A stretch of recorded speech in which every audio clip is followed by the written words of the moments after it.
Tapos, So, anong lulutuin mo ngayon, madam? This is Ate Eve and welcome to my channel. Today is cooking lesson for our Tita Bet. Tara, samahan nyo kami. nilagang buns. Nilagang pork. So, meron natin siyang nahiwang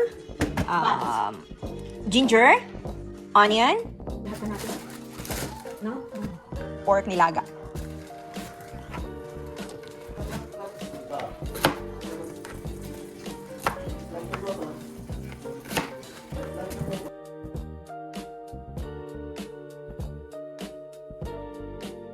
So, ngayon, hugasan po natin ang bok choy. Yan po ang ilalagay niya sa kanyang pork nilaga. Sa Pinas, wala namang gantong bukso eh. Oh, repolyo, pechay.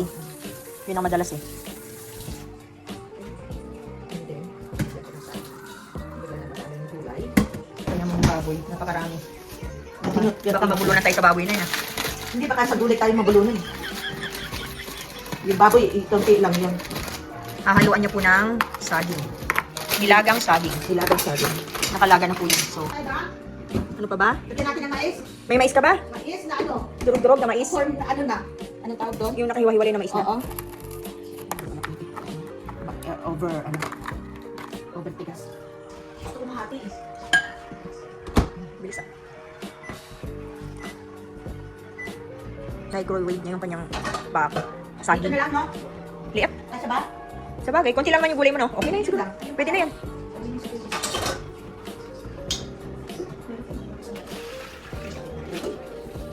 Bilang natin ang kanyang baboy. 1, 2, 3, 4, 5, 6, 7, 8, 9, 10, 11, 12, mga 12. Yan, mga 12. Ito ang kanyang gulay.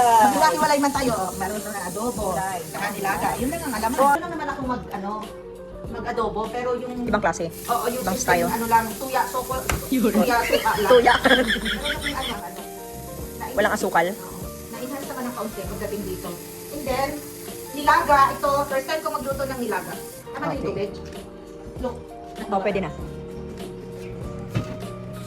Sunod natin ilaw para maliwan. Yan, para magkakitaan kayo ng anong kaserola. Tubig. Pwede na yan. So, magpapakulo muna siya ng water. Sige. Yan. Ganyan karami ang kanyang tubig. Yan, okay na yan. Ito na natin kanyang. So, number 8. Pakuluin muna natin siya. Hiwa na niya ang kanyang saging. Saging. Okay. Next, anong gagawin sunod? So, ilalagay yung sibuyas.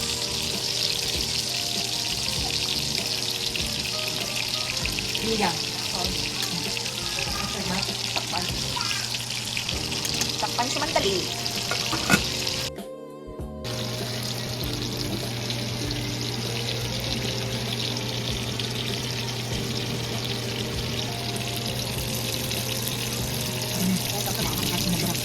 Then, mamaya.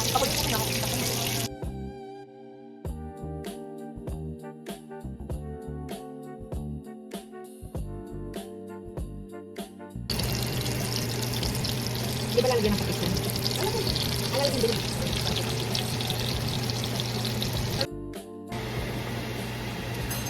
Okay, tapos ng ating pork nilaga.